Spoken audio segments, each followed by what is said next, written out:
It was a cold winter night in Westminster. A new session of Parliament was due to open the following morning. Just after midnight, a search party entered the cellars below the old Parliament House. The date was November the 5th, 1605. Under the vaults, they found a stranger, booted and spurred. And hidden under firewood, 36 barrels of gunpowder, enough to blow up Parliament 20 times over.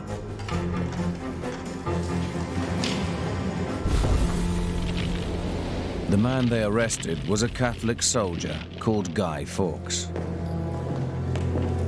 The first link in the chain of the greatest terrorist conspiracy Britain has ever known. If they had succeeded in doing what they wanted to do, it would have been the bloodiest and most appalling plot in English history. It was the first attempt to blow up the entire British establishment. Just take a checklist of who would have been present had that explosion gone off. The king, the queen, the princes, the lords, the bishops, the gentry, the judges. It's the first real attempt to use gunpowder technology for widespread terrorism. In other words, it's the gunpowder equivalent of the atomic bomb strike on Hiroshima.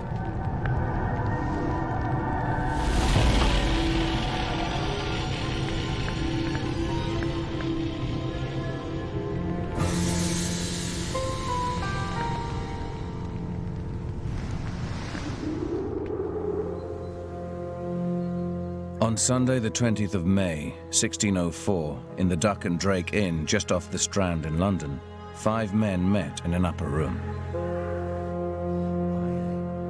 They were there to plan the assassination of King James I and the destruction of his entire government. This gunpowder plot was not the brainchild of the infamous Guy Fawkes. They'd met at the summons of a young man called Robert, or Robin, Catesby. Catesby's clearly the leader. He's the man with charisma, the man who recruits other people. He's the man who has the idea of blowing up the Palace of Westminster. So we ought really to call it Catesby's night rather than Guy Fawkes' night. Catesby's far and away, I think, the most attractive personality among the gunpowder plotters. Everybody agrees he was an absolutely charismatic figure. He was the sort of person who, if you met, whatever resistance you'd initially planned to his ideas, they crumbled. What had led Robert Catesby to such a drastic plan of action?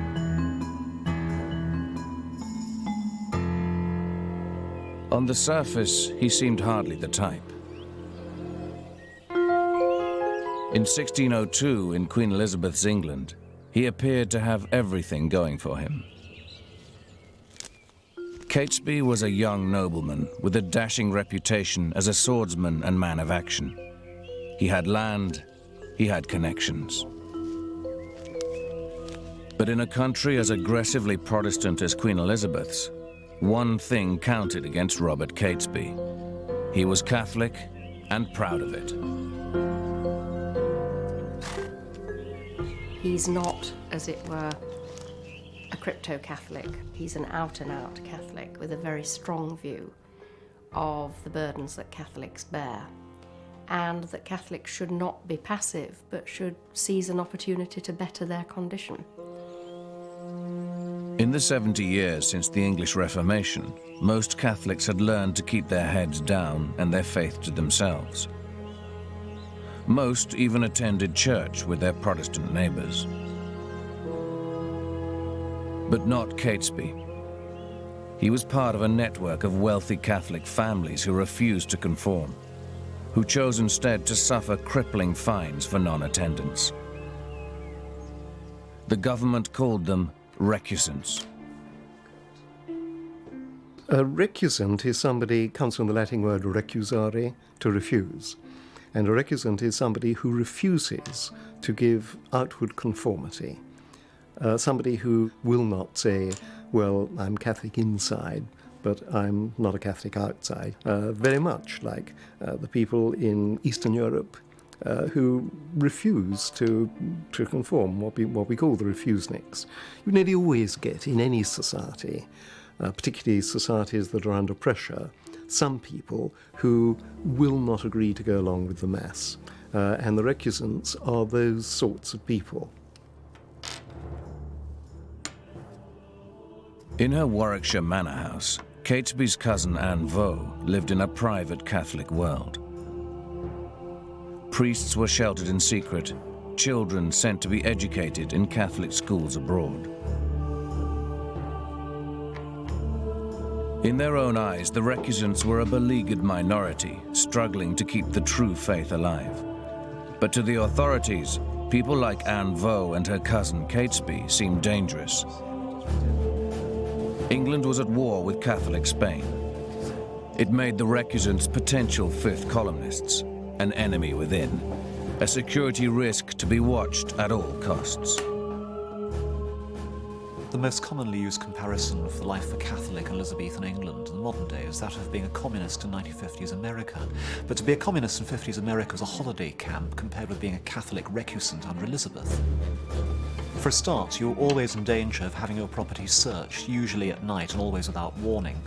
You were always politically suspect. You were regarded as being the agent of a foreign power, subverting everything for which the realm stood. Above all, if you actually do what a Catholic's supposed to do, which is hear the word of God according to your church, you need a priest. If you harbour a priest, you're in serious trouble. At Baddesley Clinton in the summer of 1602, Anne Vaux was secretly harbouring the leading Jesuit priest in England, Father Henry Garnet. You have to remember that from 1585 to 1604, England is at war, and that therefore things like sheltering priests who come from Spain or from the Spanish Netherlands is a quite different thing from a purely religious gesture. It's a potentially very hostile and very threatening gesture to the English war effort and to the English government. Mea culpa, mea maxima culpa. Garnet lived a covert existence, moving from house to house, celebrating the Mass in secret. As a Jesuit, he was part of a new order of priests sent to England to stir up Catholic revival, to undermine Elizabeth's authority as head of the English Church. The government feared Jesuit priests because in 1570 the Pope published a bull excommunicating Elizabeth I. That bull released all their subjects from their allegiance to her and encouraged them to depose her. Indulgentiam, absolutionem. Such fighting talk inspired Catesby and his cousin. The hope of a Catholic revival was what gave them the strength to live as recusants. They knew that to harbour a man as dangerous to the Protestant state as Henry Garnet risked imprisonment, even death. But that was the price of their faith. Ecce agnus Dei, ecce tollis peccata mundi. But the question was, when would the Catholic revival begin? Despite the best efforts of the Jesuits, most English Catholics were drifting into conformity. The Protestant Church had never seemed more secure. For Catesby to turn round Catholic fortunes, it was clear some radical change was needed. Dominus vobiscum. Et cum spiritu tuo. Ite misa est. Deo gratias. In the autumn of 1602, a friend of Catesby's called Thomas Percy rode north to Edinburgh to meet James VI of Scotland on a mission on behalf of English Catholics. What they hoped was that Catholicism would be tolerated. And, of course, there was no chance of that while Elizabeth was alive. But although she'd had a long and glorious reign, even Elizabeth was subject to mortality, and it was clear she was going to die. And it was clear that the next occupant of the throne would almost certainly be James of Scotland. And James himself had allowed it to be known that when he came to the throne, Catholics would be allowed to live a free life. James was a Protestant, but appeared tolerant of Catholics. He was the son of the Catholic martyr Mary Queen of Scots, and his own wife had converted to the old faith. As the future king, he seemed an answer to recusant prayers. He was a rather crude and vulgar man who was physically in many ways repulsive because he wasn't very clean. He slobbered, and he was a sort of not exactly misshapen, but a little man who was very ungainly, and he had a predilection for male favourites, although he did conduct a very happy married life with his queen, who bore him about 9 children in all. James is really a very intelligent man with a bad PR kind of image. He's Donish. He'd been a really good professor of theology or law at Edinburgh University at the present day. He's really bright. He writes well. He speaks well. He's got a good brain. James is uncomfortably aware that in a Europe divided between Protestant and Catholic, if he pleases both, he's safe. He wins both sides. And so what he does is, he gives the Protestant English every possible public reassurance. At the same time, he's tipping the wink privately to English Catholics. Thomas Percy was a poor relation of the powerful Earl of Northumberland. As a convert, he was a zealous champion of the Catholic cause. One of the most unfortunate aspects of James's diplomacy before coming to the English throne is the way in which he'll receive private visitors and will let them believe what they wish. How is my lord Monteagle? And the classic man here is Thomas Percy, who's going to be one of the Gunpowder conspirators. He's connected to the Earl of Northumberland, one of the great magnates of the English realm. And he trots up to Scotland to check out James and try and get a solid promise from him to give toleration to English Catholics. And the general mood in London? James doesn't give any solemn promises at all. What he seems to do is encourage Percy to believe what Percy wishes to believe. I find the English a factious people, Mr. Percy. Sir, if I may, we are merely seeking concord. Oh, I shall rule England as I rule Scotland, Mr. Percy, with nothing but concord in mind. What to James was a political ploy seems to have been taken by Percy as a genuine statement of belief and also a genuine commitment to do something. And it's fairly clear that James never intended it to be any such thing. Send my greetings to Lord Northumberland. Your Majesty. And so Percy returned to England, carrying the dangerous idea that James had promised toleration for English recusants. English Catholics, when they heard about this, assumed that it was virtually all over, rather like people in occupied Europe felt in 1944. Liberation had come, the dictators had gone, you could throw your hats in the air and live a perfectly normal life. 6 months later, on March the 24th, 1603, Queen Elizabeth died. And James VI of Scotland became James I of England. When James comes down from Scotland, it's the classic honeymoon period. He's doing everything that a king initially should. He's hunting everything that runs and knighting everything that crawls. He lathers the British nation with flattery, with honours, and as part of this, he relaxes the persecution of Catholics. He remits the recusants he finds, that is to say, he instructs the collectors of recusants he finds simply not to collect them. So there is a period of easement for about a year. But by the summer of 1604, it's clear that nothing is going to happen by way of a formal toleration. The recusancy laws have not been repealed, nothing has been done to grant greater liberties to Catholics. Clearly, James intended to do nothing for them. English Catholics felt betrayed, and none more so than Thomas Percy.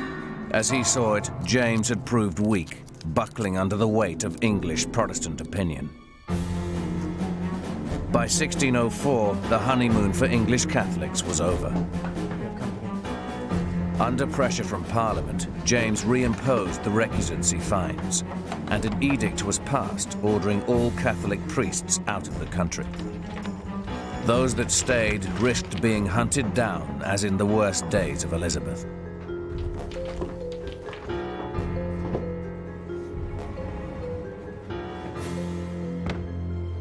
Henry Garnet had written of James's accession as a golden time of unexpected freedom. The reality was hard to bear. For Robert Catesby, a lifetime of resentment drew into sharp focus, and the object of his hatred was the man who'd betrayed them. He's somebody who dared to promise them all that they rightfully deserve, who even may have held out a promise of someday coming back to the true religion himself. What happens? He tries this transparent trick of relaxing the fines just to see how the Protestants react, and as soon as a few of them start bleating, what does he do? He starts persecuting the Catholics all over again, bringing back the old terrible Elizabethan regime just to curry favour with a heretical church. So from that moment onwards, to a genuine Catholic extremist, James deserves to die. It's as simple as that. I think the really dangerous moment in any political situation is not when people have been so oppressed for so long that they've been ground into the earth. It's when their hopes have risen and suddenly you try and put the genie back in the bottle and you can't do it. It creates an explosive situation, and that's what happened in 1604.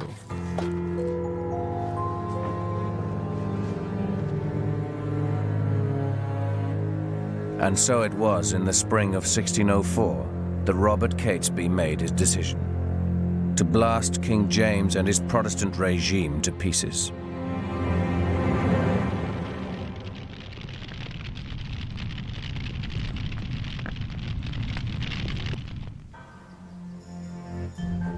Sunday, the 20th of May, 1604. In the Duck and Drake, just off the Strand, in one of old London's most fashionable quarters, Robert Catesby met with 4 friends. But it wasn't a social gathering. This was the meeting that was to set in motion the Gunpowder plot. I swear to disclose nothing that I hear today, so help me God. I swear to disclose nothing of what I hear today, so help me God. I swear to disclose nothing of what I hear today, so help me God. The Gunpowder conspirators themselves were wild and rather silly young men. Nothing of what I hear today, so help me God. They weren't normal English Catholics. They were relatively young. Their average age was in the 30s. And on the whole, they're adventurers. They are people whose personalities are fairly unstable, whose finances are in even worse condition than their personalities, and who feel on the whole that they're ready to take the biggest risk of all, which is losing their limbs, their heads, their fortunes, for the sake of the jackpot, which is winning England back for Catholicism. The meeting began with a vow of secrecy, and then Catesby outlined his blood-curdling plan. I aim to strike a blow with powder. The target was the state opening of Parliament. The weapon, gunpowder. The Gunpowder plot is remarkable because of the scale of the attempt on the life and apparatus of the Stuart crown. There have been previous assassination attempts, which were matters of bullets or daggers or perhaps poison, directed at a particular individual, a monarch. But this targeted the entire ruling class, the entire establishment of Stuart Protestant England. If you take a register of who would have been destroyed had the explosion succeeded, not just the king, the queen, the princes, the royal family, the heirs to the throne, the continuity of the dynasty, also all of the lords, all of the bishops, all of the members of Parliament, the leading gentry and judges, the entire representative of the Stuart state, all would have been destroyed in one blow. And that is, I think, remarkable and unprecedented. For this devastating act, Catesby had recruited 4 men he knew he could trust. The first, Thomas Percy, still smarting from his misreading of James's intentions. Second, Catesby's cousin, Tom Winter, stocky and round-faced, fired up with a recent and passionate reconversion to the faith of his childhood. Third, Jack Wright, Catesby's oldest friend. And finally, a more mysterious character, recruited for his expertise in mining and explosives. He called himself Guy Fawkes. Now, Guy Fawkes was a Catholic from Yorkshire. His relatives on his mother's side were the chief influence in his life. They were Catholics. And he became very much the equivalent of a sort of hardline Catholic terrorist. Guy Fawkes had been an experienced mercenary soldier in the southern Netherlands, the area that we would now call Belgium. And he had been fighting for the Catholic forces there. It was a well-known area where English Catholic men might go for military experience, might go to get away from their families, away from the recusancy laws. He comes over as an extremely dour, brave, relatively unimaginative Yorkshireman with very considerable technical skills. Fawkes had been fighting in the Netherlands for over 10 years. He'd been back in England for less than a month. It was Winter who introduced him to Catesby. Fawkes was vital because at this early stage, Catesby had no practical idea of how to take out Parliament. Fawkes knew about siege warfare. He knew about digging mines. He knew how to lay gunpowder for maximum impact. All Catesby knew was that the effect must be total. It must result in the complete destruction of the ruling elite. Create that political vacuum, whatever the cost, and God would do the rest. Are you with me? Aye. Aye. I will venture my life, Robin. Good man. Good man. Good man. Catesby was a fanatic, and like most fanatics, he had an absolute conviction of the rightness of his own actions. God was with him, he was doing God's work, and if it involved blowing up lots of people, many of whom were innocent, well, God moves in a mysterious way, and it's ultimately for the good. The term freedom fighter and terrorists, they're two sides of the same coin. They certainly were terrorists in that they were going to use terror. They were certainly freedom fighters in that they believed, with some reason, that they were fighting for a freer life for their Catholic confederates. Corpus Domini Nostri Jesu Christi. They concluded their meeting with a private mass. The priest apparently unaware of the plan he was blessing. Animam tuam in vitam aeternam. Amen. Corpus Domini Nostri Jesu Christi. And so the conspirators sealed their covenant with God and with each other. Christi custodiat animam tuam in vitam aeternam. Amen. And the months of plotting began. The current session of Parliament had only a few weeks to run. It would then be adjourned until February 1605. That gave them a timescale within which to work. But there was much to do. With just 7 months to go, they lacked even a base in Westminster. Westminster at this time is basically a rabbit warren inhabited by rabbits wearing silk and ermine. It is a boom suburb. It's growing very, very fast. And as the number of court officers expands tremendously under James and his desire to please everybody all the time, so the demand for lodgings increases. It's a grubby, messy, untidy, over-moneyed, precious society in which contacts are absolutely everything. Of all the plotters, Percy had the best connections. And milking his link with the powerful Earl of Northumberland, he hit the jackpot. He was appointed a gentleman pensioner, a kind of ceremonial parliamentary guard. Ironic in the circumstances. The appointment gave him an excuse to rent lodgings right in the heart of Westminster, and it was here they installed Guy Fawkes.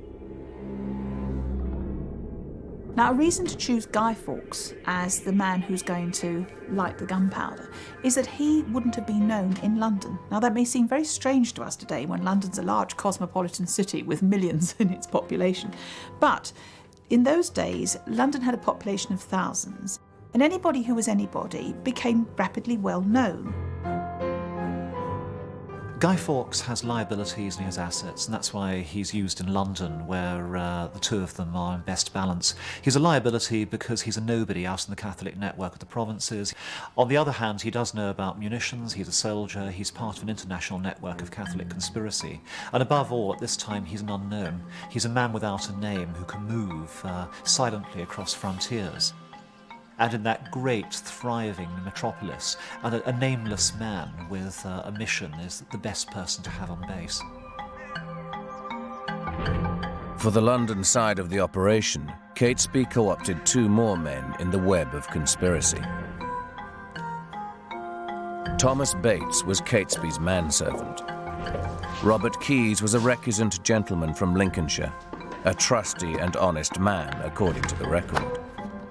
These 2 were to help Fawkes stockpile the gunpowder necessary for the blow, purchased downriver in the docks.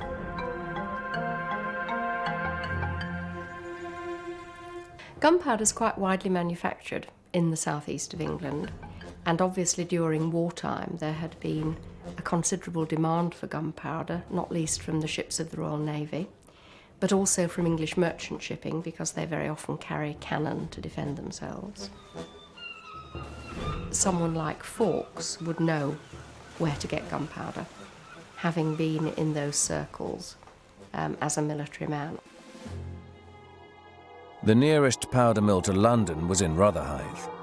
It operated under royal licence. But with a peace treaty now signed with Spain, there was a glut of powder on the market. The excess was sold off cheap, no questions asked.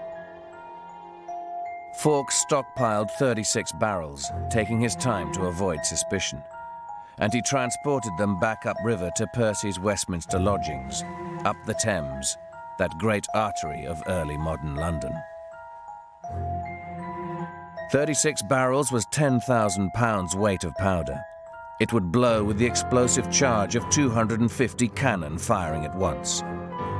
But all that destructive energy was useless unless Fawkes could unleash it in exactly the right spot under the Parliament House. And that was the access they still lacked. The clock was ticking, just 2 months to go. But then, in December 1604, the state opening was delayed once again, this time to the winter of 1605. One of the dodgiest things about blowing up a parliament is working out when the parliament's going to be there at all, because parliamentary sessions are delicate things. They impose an incredible strain on the people who are hauled in from the provinces to sit in the Commons or the Lords. London's notoriously unhealthy, so you can't keep people there for too long, and especially summer months are a dodgy thing because they're the best time for disease. So they put off the meeting until the winter months when, as we now know, the fleas are going to bed, and so plague dies down. For Catesby, the postponement of Parliament changed the scale of the plot.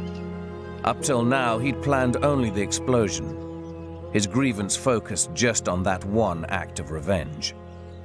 Now, with time on his hands, he returned to the Midlands, and he began to plan the plot's second stage, a full-blown Catholic uprising. For this, he needed the support of local recusants.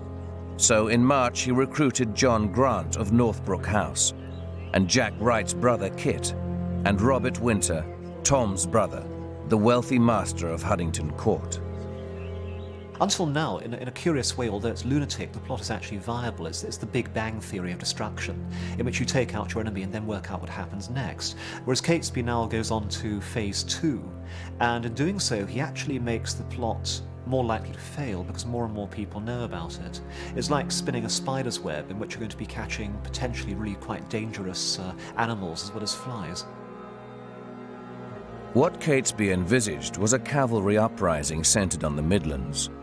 He whispered of the plot to rich noblemen like Ambrose Rookwood and Sir Everard Digby, men famed for their impressive stables.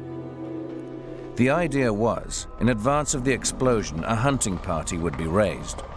Once the king was dead, this hunting party would show its true colours. It would ride to Coventry and there kidnap James's eldest daughter, the Princess Elizabeth. They knew nothing about her. The only advantage was she was living, I think at the time, in Warwickshire, and they simply thought that Princess Elizabeth, being young and they hoped easily malleable, she would just be a puppet in their hands, and they could say, there we are, James is gone, but now we have James's daughter, she's queen, and they would rule England through her as a Catholic country. What Catesby was banking on was chaos. With the Protestant power structure destroyed, his cavalry would press its advantage, stirring the dormant Catholic population, provoking open civil war. It was a wildly ambitious plan. I think that the Gunpowder plotters, Catesby in particular, they were very much isolated figures in the Catholic community. I don't think they'd have had anything like the impact within England that they seem to have assumed that they would have done. Most Catholics wanted to keep their heads down. There is about a 1% chance that Protestants would have been so dazed and demoralised that Catesby's lot could actually have seized Princess Elizabeth and made her their stooge. But I wouldn't put that as more than 1 in 100 chance.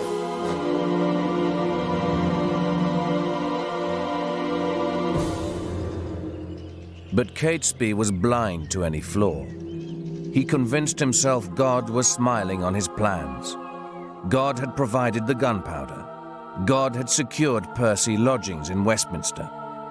And if more proof were needed, news now came through from London, the best news of all. At a cost of an extra £4 paid to his Westminster landlord, Percy had secured a lease on a cellar. It used to be the old palace kitchens. Now it was empty and hired out for storage. And that cellar ran directly underneath the Parliament House. You must think of the Palace of Westminster not as we see it today, because that's a 19th century building very largely, but as a great sprawl of late medieval buildings. Not that difficult, in fact, to get access to, because in Westminster Hall there were the Law Courts, King's Bench, Common Pleas, and that was an area where ordinary people came and went quite freely.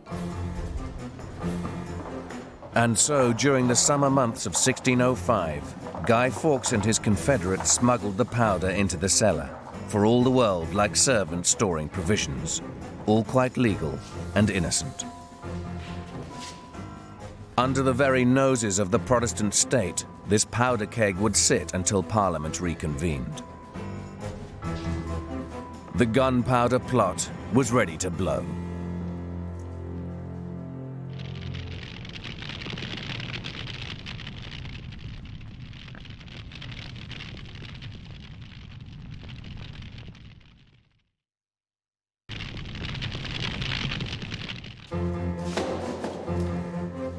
October 1605, 3 weeks to go before King James reopened Parliament, and the Gunpowder plot was on course. In the palace cellars, the barrels of powder were hidden with firewood for added security. All Fawkes could do now was wait. But Robert Catesby was running out of funds, and so he recruited one more conspirator, the 13th conspirator. Unlucky for some, his name was Francis Tresham. The Treshams were very substantial landholders indeed. Tresham has access to money. He has access to horses. I mean, that may seem to be absurd, but if you have a big house, you have big stables, and horses are, after all, the motor cars, the getaway helicopters of the 17th century. Tresham wielded great influence in Catholic circles. He'd helped rally the Midlands. It's clear why Catesby needed him. But Tresham resisted the idea right from the start. Maybe because, being wealthy, he had so much more to lose. I implore you, please, not to go through with this. Catesby argued him round, saying a great sickness required so sharp a remedy. But he was taking a gamble. Francis Tresham is the weakest link in the whole chain of conspiracy. He's the one who should never have been taken on board. He's notoriously unreliable, he's notoriously unstable, he's a blabbermouth. It is probably through Tresham the leak actually comes, which scuppers the whole plot. No, we'll not stop now. The trouble was, Tresham was almost too well connected. As Catesby well knew, he had many friends in the House of Lords, Catholic peers who'd die with the rest. They would, of course, go straight to heaven, whereas the Protestant ones would go to hell. But it was hardly a prospect that Tresham could envisage with equanimity. The danger was that Tresham might warn his Catholic friends of the existence of a plot. Some say that's exactly what he did. Because on October the 26th, with just 10 days to go before the explosion, Catesby's plot began to unravel. Act 1 of the drama unfolded in Hoxton, a village a mile north of London. This was the home of William Parker, Lord Monteagle, Tresham's brother-in-law. He was one of those Catholic peers at risk of becoming collateral damage in Catesby's Big Bang. Monteagle is not a nice man. He's from a Catholic family, and the Catholics half-heartedly accept him as one of them. He is officially what we call a church papist, which means that he's looking like a Protestant at the present time. It seems fairly transparent that he is a selfish opportunist who is now playing the Protestant card in public in order to try and make himself a court career. According to the official version of the story, on the evening of October the 26th, Monteagle's servant, Thomas Ward, delivered to his master a letter. Asked whom it was from, Ward described how he'd been accosted outside by a masked stranger. On opening the letter, Monteagle found it contained a warning not to attend the state opening of Parliament, because a sudden and unspecified blow was to be dealt against the enemies of his religion. My lord, out of the love I bear to some of your friends, I have a care of your preservation. Therefore I would advise you, as you tender your life, to devise some excuse to shift of your attendance at this Parliament. For though there be no appearance of any stir, yet I say they shall receive a terrible blow, this Parliament.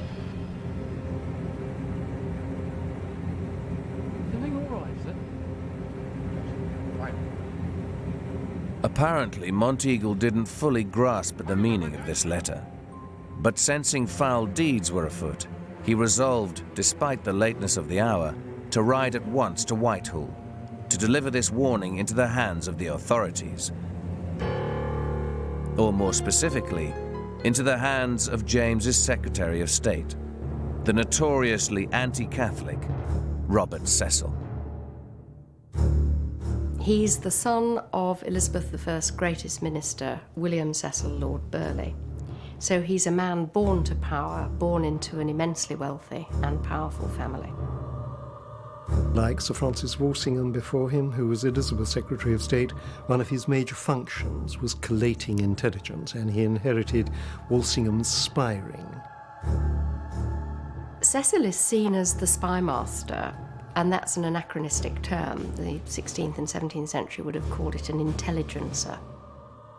It's Cecil's job to get as much intelligence information as he can from Europe, and at the same time to keep an eye on potentially difficult groups in England, including, of course, Catholics. It is like running MI5 and MI6 together. Cecil, of course, knew Monteagle. They weren't close friends, they weren't much more than ready acquaintances, and there wouldn't be much of a bond between a Catholic peer and the leading Protestant in England. But nevertheless, they had a political contact. And Cecil almost certainly would not have trusted Monteagle, but at the same time he would have recognised that Monteagle, as a Catholic peer, would know a great deal more than Cecil would about what was going on in the Catholic community, particularly at its upper levels. And so Cecil invited in his surprise guest. Monteagle. And Monteagle braced himself to explain this nocturnal intrusion into the inner sanctum of the second most powerful man in the land. Monteagle was taking a risk. The letter linked him with Catholic extremists. But equally, through this act of loyalty, he had much to gain. This letter was delivered to my house this evening. The contents disturbed me so that I thought to bring it to your attention as soon as possible.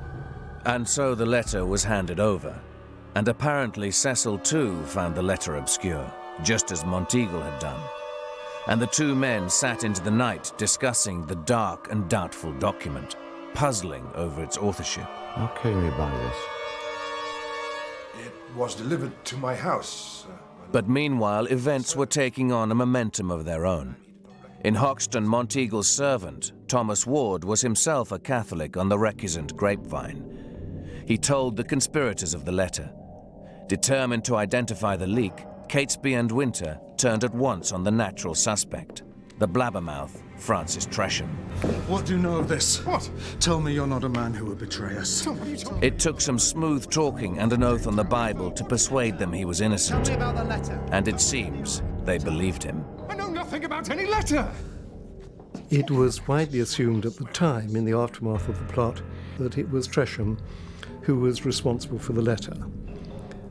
The more one looks at it, the more unlikely that seems, because why should Tresham have either written or caused to be written this very obscure letter as a way of warning Monteagle, when all he needed to do was to go to Monteagle, whom he knew perfectly well, and said, by the way, if you're thinking of going to Parliament, it's not a frightfully good idea. Why don't you come hunting or something like that? Historians, dramatists and pulp novelists just love the Monteagle letter because it will forever leave us with a puzzle. We'll never ever be able to say with any certainty who produced it, and therefore what the historian's mind naturally does is run wild upon alternative possibilities. One theory is it was written by one of the conspirators' wives, not to warn Monteagle, rather to spike the plot, this gamble that put recusant estates and dynasties at risk. Or maybe there was no mysterious messenger in Hoxton that night. Maybe Monteagle wrote the letter himself. Maybe he'd heard of the plot on the recusant Grapevine and had seen an opportunity to curry favor with the regime. If so, it worked. He ended up fated as the hero of the hour with a pension of £500 a year for life. You've done yourself great service delivering this to us. I am a loyal subject of the king, my lord. But there's another theory casting doubt on the whole official version of that October night. A conspiracy theory which began to circulate within weeks of Fawkes' arrest. It focuses on the shadowy figure of Robert Cecil himself. The reason why conspiracy theories surround this conspiracy is that the government minister who claims to have discovered the plot is himself an arch-conspirator. He is a spy master. He is a manipulator. He's used to orchestrating and rigging assemblies, monarchs and hirelings alike. He comes from a family which itself has a history of rigging plots. Mary Queen of Scots was framed by a combination of politicians, including Cecil's own father. And so with this family background, it is natural for people to suspect that to some extent Cecil rigged the Gunpowder conspiracy himself. The supposition is that Cecil knew of the plot long before October. That Cecil's network of spies had fed him information of a stir in Catholic circles. The only question is, how extensive was that information? There's no doubt that Cecil knew fairly early on that something was afoot. And as the time of the Assembly of Parliament got nearer, Cecil's information became more detailed and more accurate. Some conspiracy theorists go even further, that Cecil was the brains behind the plot, that Catesby, Winter, Fawkes were just pawns in his wicked game. It's far-fetched, but that the spy master knew more than he let on seems incontrovertible. When the formal exposure of the plot comes, which is through the letter delivered to Lord Monteagle, Cecil is, to all intents and purposes, waiting for him. And I'm sure that when Monteagle says to him, "My lord, look at this," Cecil looks at it and is not surprised by what he reads. Did Cecil have the letter written? Did Monteagle have the letter written? The answer is we don't know. We never shall know. But it's not a bolt from the blue either to Monteagle or to Cecil. My apologies again for the lateness of the hour, but I thought it worth bringing to your attention. Cecil had let the plot simmer because he'd seen in it a way of trapping important enemies of the state. Now he would bring the plot to boil, stage managing the denouement. And the letter, whether he wrote it or not, would serve his purpose well. Catesby should have cut his losses when he'd had the chance. He'd chosen to gamble, to underestimate the enemy's hand. It was a bad call. It changes nothing. The letter changes nothing. They know nothing of the powder, they know nothing of our plan. One of the great mysteries of the whole affair is why, having discovered that the plot is disclosed, knowing the government's onto them, Catesby doesn't do the obvious thing and skedaddle. It's fairly blatant now that the conspiracy is going to fail and they're going to pay the maximum penalty. One can only surmise that the mind of a fanatic just doesn't operate in common sense, obvious and rational ways. That having gone this far, Catesby just hopes that human nature will intervene and the normal bungling ways of humanity will enable Guy to get through with a torch at the right moment and the whole lot to go sky high. Nothing is crazy if God wants it, and God will organise it for you. It's what happens if you believe in providence. But God, it seems, was with the Protestants. And he had other plans for Robert Catesby.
On the 1st of November 1605, 4 days before the state opening of Parliament, King James I returned to London from a hunting trip.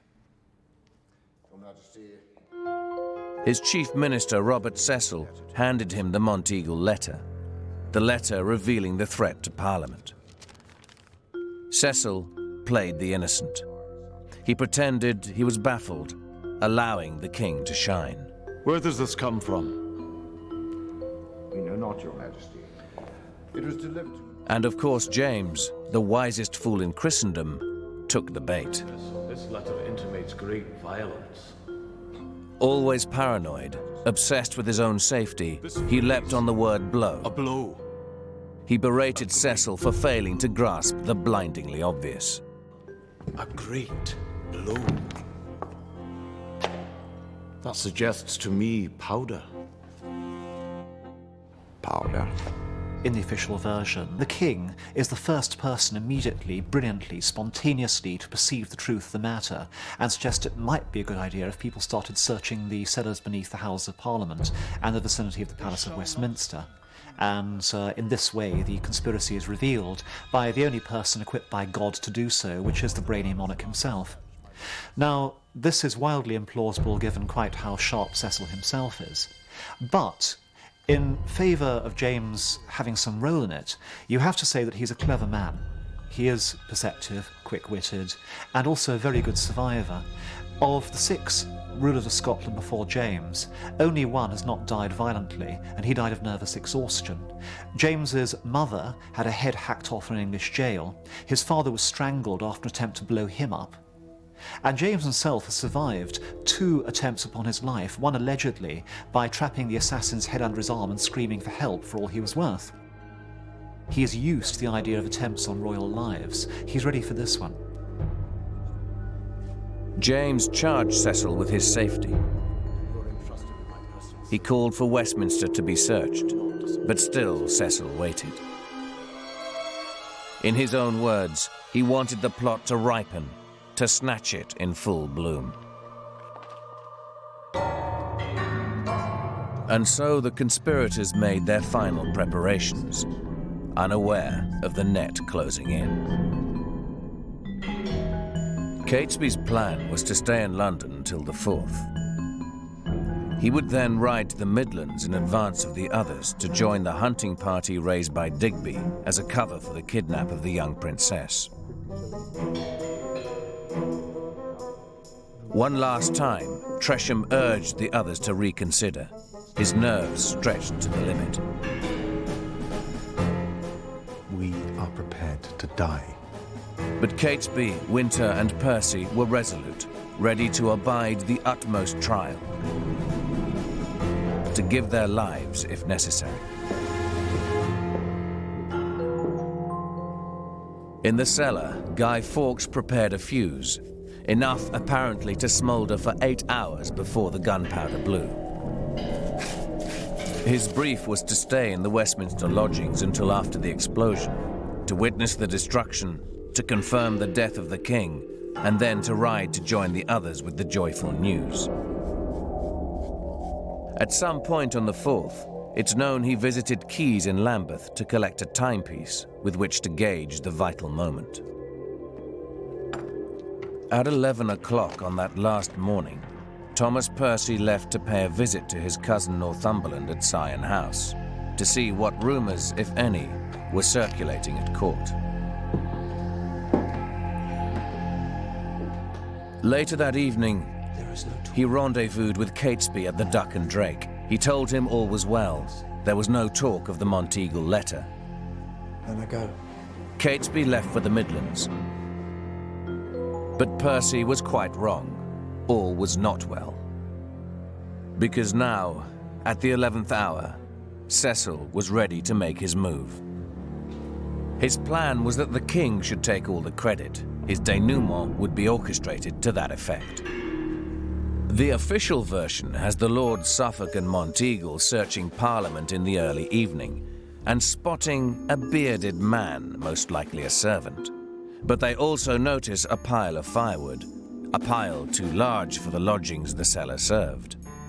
On further investigation, they discover the cellar's leased to a Catholic, Thomas Percy. They go to the king, they tell him what they've discovered, still apparently unable to put 2 and 2 together. And the king, in his wisdom, urges that a second search be made, or he would plainly go next day to Parliament and leave the outcome of the day to fortune. And so Cecil's drama was resolved.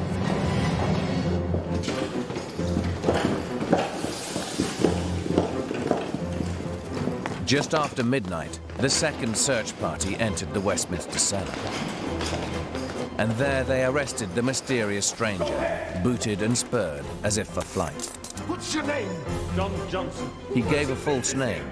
He said he was a servant. My lord! But under the firewood, the barrels revealed the terrible truth. And Guy Fawkes' place in the history books was secure. The beauty of the official version is that it conjures up such a wonderfully theatrical image. I mean, no wonder we still have it rivet in our minds. Guy with his beard, his hat, his cloak, his dark lantern. It's just so beautifully vivid. It's how, of course, he was actually caught, but the belief we have to go through in order to reach the point at which we imagine that none of this was stage managed at all requires an act of faith considerably greater than that believing in the Holy Apostolic Church or any other.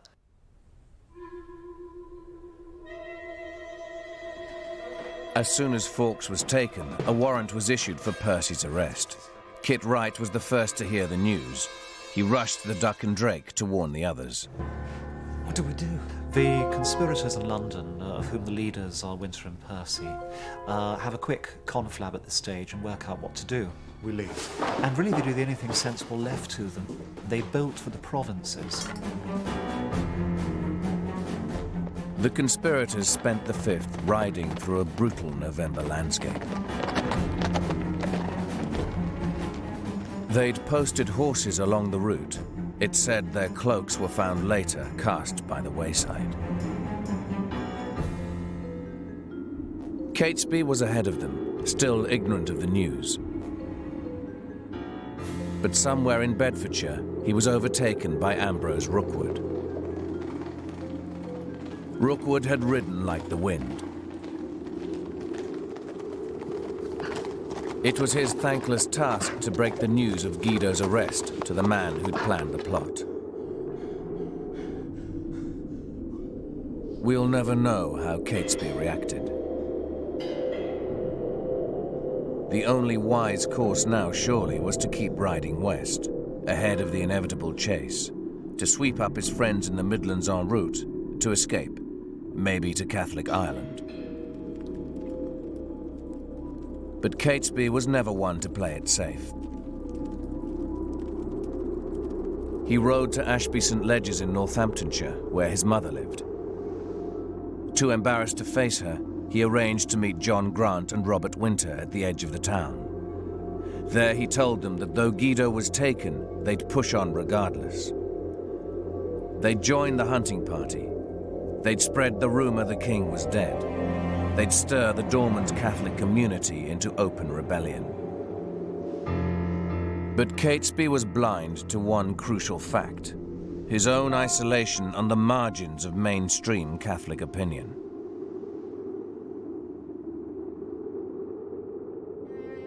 As soon as the news arrives of a Catholic plot, it's quite clear that support for Catesby simply fades away, and no one comes to join the plotters. There is no mass rising of Catholics at all.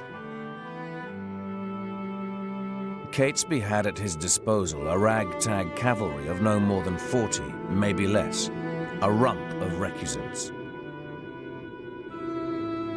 They rode from estate to estate, preaching rebellion.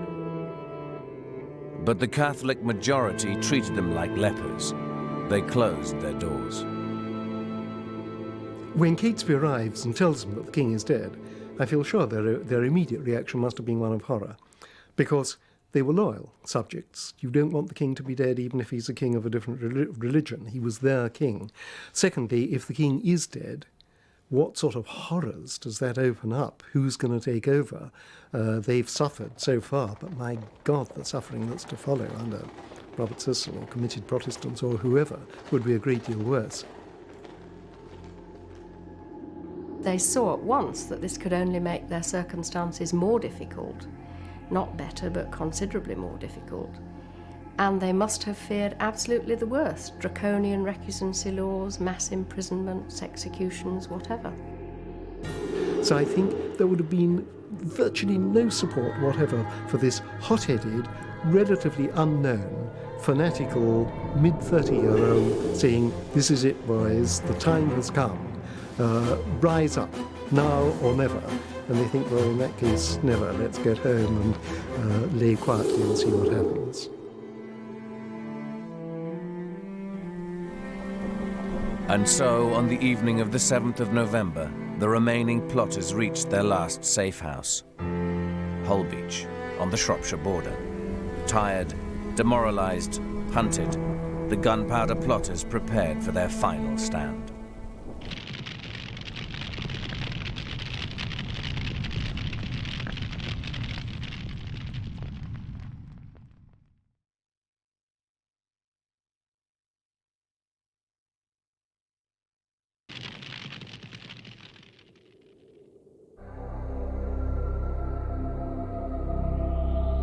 November the 5th, 1605, London. And throughout the day, news of Fawkes' arrest had spread through Westminster. That evening, the first bonfires were lit in the streets to celebrate the deliverance of King James and his son, Prince Henry.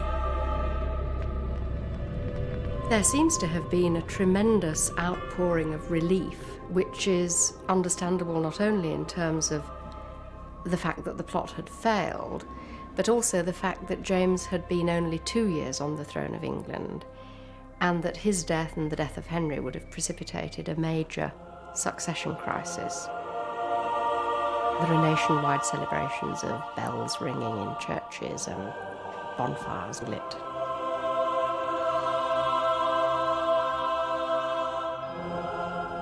Bonfires are lit as fires of joy. Bonfires are lit to celebrate good news. Bonfires are part of the public outdoor vocabulary of celebration. Remember, we're dealing with autumn. The actual point in the year when this happens is of interest. It's the 5th of November. It's a dark time of the year in early modern England. No street lighting. So the sudden explosion of light, parish by parish, across London, across the suburbs, out in the country, must have been quite stunning, quite remarkable. A kind of wake-up call for the senses.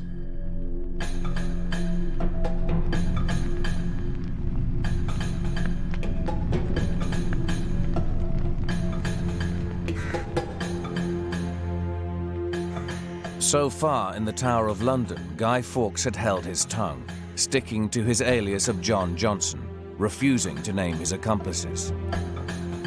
But on the evening of the 6th of November, the king, always keen to strut his forensic skill, demanded to see Fawkes in person. And so the assassin and his target came face to face. Your name is John Johnson. And you would have killed me, and my lords, and my parliament. Well, the fact that there was a meeting at all is remarkable, because it was virtually unheard of for a monarch to interview anyone suspected of treason. The first thing monarchs did was distance themselves completely. But no, here's James, and he is wanting to interview Guy Fawkes himself. And you have no regrets? Only that I did not succeed.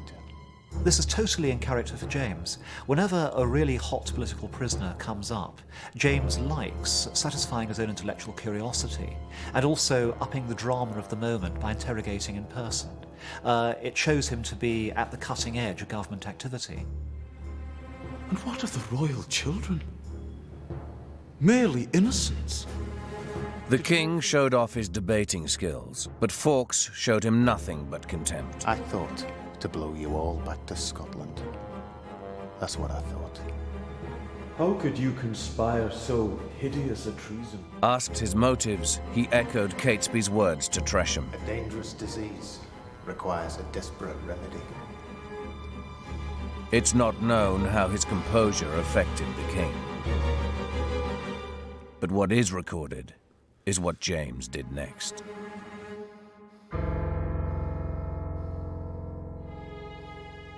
To modern eyes and ears, the most sinister aspect of James's personal interview with Guy Fawkes is at the end he tosses Guy Fawkes over to acute physical suffering. Now, English law here is actually more humane than most European law, because officially you cannot be tortured in order to produce a confession. Under strict English law, somebody can only be tortured in political cases where the person's guilt is already established. In other words, once you've been tried and found guilty. In the case of Guy, his guilt is so absolutely self-evident, he's made no attempt to deny it. He's now prime game for torture. The gentler tortures meant that the manacles would be used, and that meant that the prisoner would be suspended by manacles through the arms on a wall. Now, this could be excruciatingly painful, and there are instances of prisoners whose hands were permanently maimed as a result. Now, that's the gentler tortures. People didn't always crumble immediately under these. But when it came to the rack, which was the more forceful torture, there were few prisoners who had the courage to even go on the rack. The mere sight of it was enough to make them confess or make something up, which some of them certainly did. The rack itself dislocated limbs and caused permanent disability. There are only 1 or 2 instances of people who actually held out against being racked, and Guy Fawkes was not one of them. He talked, he crumbled.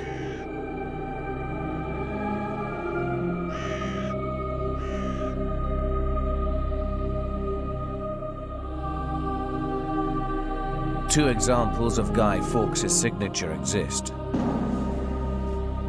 One from before, one after torture. The second scrawl, Guido, merely hints at the suffering to which he was subjected.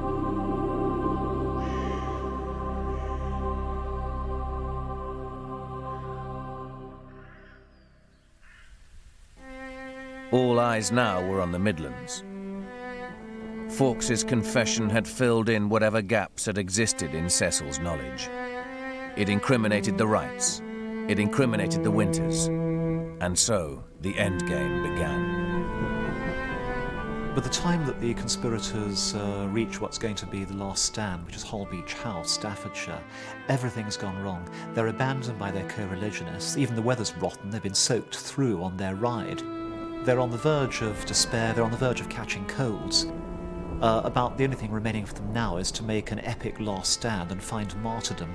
And after all, if you are a religious fanatic, then to be a religious martyr is a form of victory, and Holbeach is going to be on the surface the rather unlikely setting for one of the great acts of Catholic martyrdom in British history. Holbeach was the property of Stephen Littleton, one of the few recusants in the hunting party who'd not deserted them. They had with them a cache of powder meant for the cavalry uprising. All they'd need now was a small amount for their muskets to defend Holbeach from attack. But when they checked the powder, they found it was damp from the downpour. Maybe it's just proof of how weary they were, how muddled, how desperate, and how amateurish in Fawkes' absence. But what happened next was foolish to the point of farce. They tried to dry out the gunpowder in front of an open fire.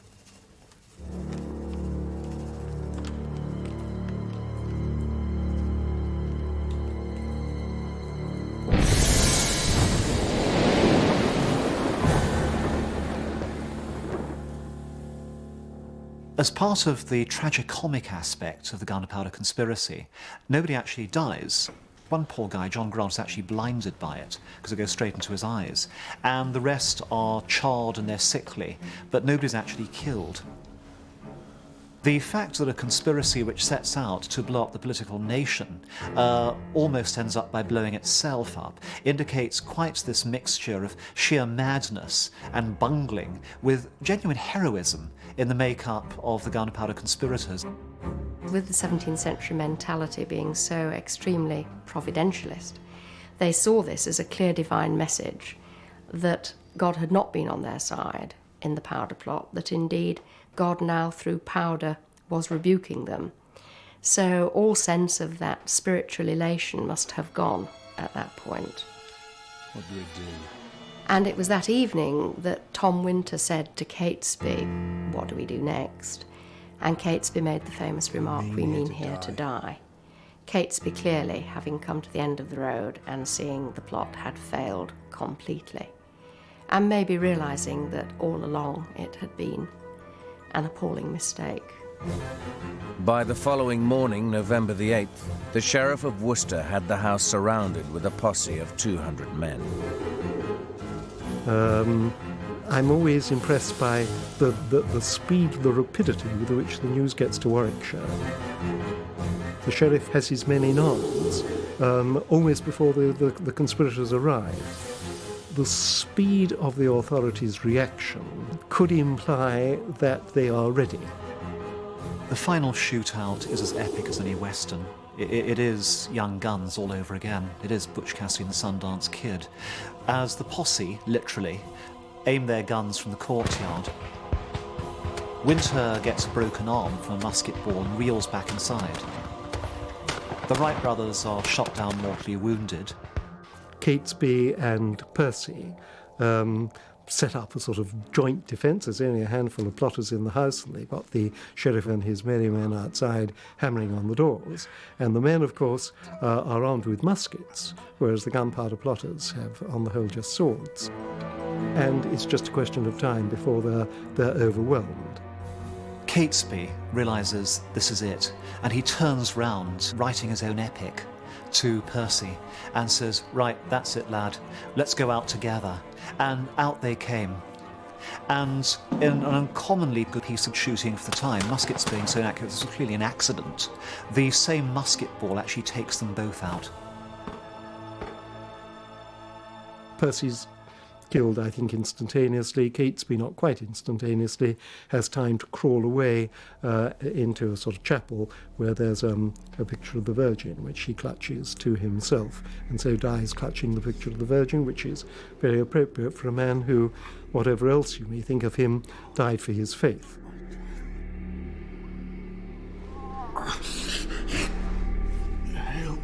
Not for him the humiliation, the degrading public ceremony of execution. Never to the last abandoned by his sense of theatre, Catesby had enough brains to know how to die, making the finest possible end scene. The ultimate Catholic icon of a dying martyr.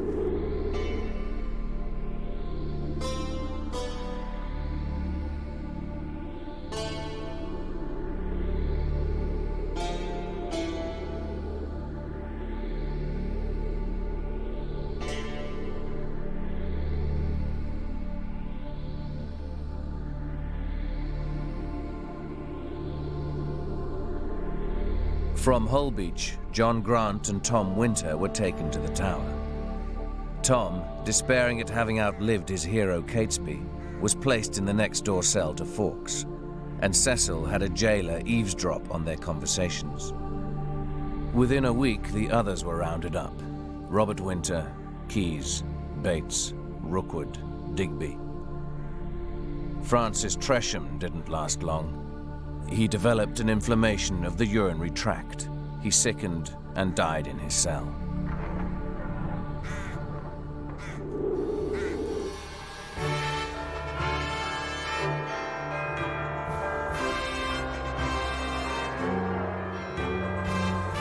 Meanwhile, news of the plot had spread to every parish in England.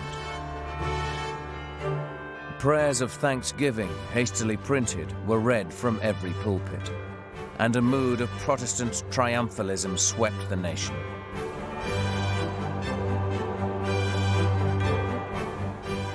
If the plotters had hoped to relieve the conditions of Catholics in England, it's entirely counterproductive. One of the consequences of the plot is to produce widespread suspicion of Catholics. All Catholics are tarred with the brush of terrorism. Catholics are regarded as being agents of Antichrist, agents of the devil. All sorts of demonical language is used to describe them.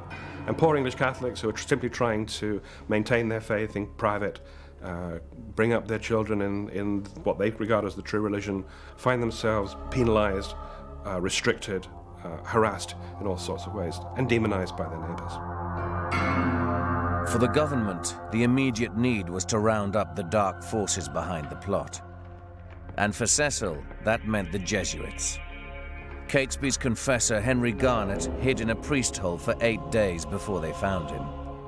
He'd opposed the plot, but they took him to the Tower to join the others. The conspirators spent the winter of 1605 here, awaiting trial. Their confessions were extracted, edited, published. Sensational stories to feed a hungry public. And so the official version of the story was born. The spin is put on it very quickly. I think what we're looking at is a remarkable exercise in government control of message. The government got on message very, very quickly. The message is that God smiles on Protestant Stuart England. It's not simply that they foiled a plot. It's not simply that they have prevented an explosion. What they've discovered, so they say, is evidence of God's active involvement in English Protestant history. It's part of a sequence of deliverances, first of all from Bloody Mary. Queen Mary, who had lit human bonfires and had martyred English Protestants. The deliverance from that was the accession of Queen Elizabeth. Elizabeth faces the next great threat from the Catholics, the Spanish Armada. And again, God intervenes. God blew the Protestant wind, the Armada was scattered. Another miracle, another deliverance. And the deliverance from the Gunpowder Plot is seen, is interpreted, is explained entirely in terms of this continuing sequence of divine intervention. At last, in January 1606, the conspirators were brought to trial, here in Westminster Hall. Treason trials at this period, they weren't so much trials as drama. The only object of the prosecutor was to show up the heinous wickedness of trying to destroy God's anointed. So in other words, the very horror of what they'd done was used by the prosecutors, by the state, as a way of reinforcing this sense of English identity and of the sacredness of the king's person. It was reported later that on the day of the trial, James made a secret appearance in an upper room. For him, the plot came at the perfect time. His early popularity was being undermined by his profligacy, his penchant for favorites. The plot blessed him with a divine seal of approval on which he'd draw for the rest of his reign. Remember, remember, the 5th of November. But first, to dispose of the conspirators, a traditional traitor's death. It meant being tied to a hurdle and drawn by horses through the streets of London to the place of execution. And the reason you were meant to be horizontal to the ground was that you weren't supposed to pollute the air that normal people were breathing. You were supposed to be kept at a low level. The punishment would then involve being hanged by the neck until you were not quite dead, and then being cut down. And then you could be either castrated, or you could be disemboweled, or your heart torn out. And all these things symbolised that you would not live to procreate heirs who were going to be traitors. And then the head was cut off and the body was divided into quarters, and the quarters and the head would be displayed on spikes over gates on London Bridge as an edifying example to those who might also think of committing treason. The place of execution was Old Palace Yard, Westminster, within sight of the building they'd tried to destroy. Cecil, who watched the executions, was struck by their bravery. He remarked how they died as they'd lived, as Catholics, a prayer on their lips. Fawkes was the last to mount the scaffold. Weak with sickness and torture, the hangman had to help him up the ladder. And so died this great devil of the official version, a stick with which to beat English Catholics for generations to come.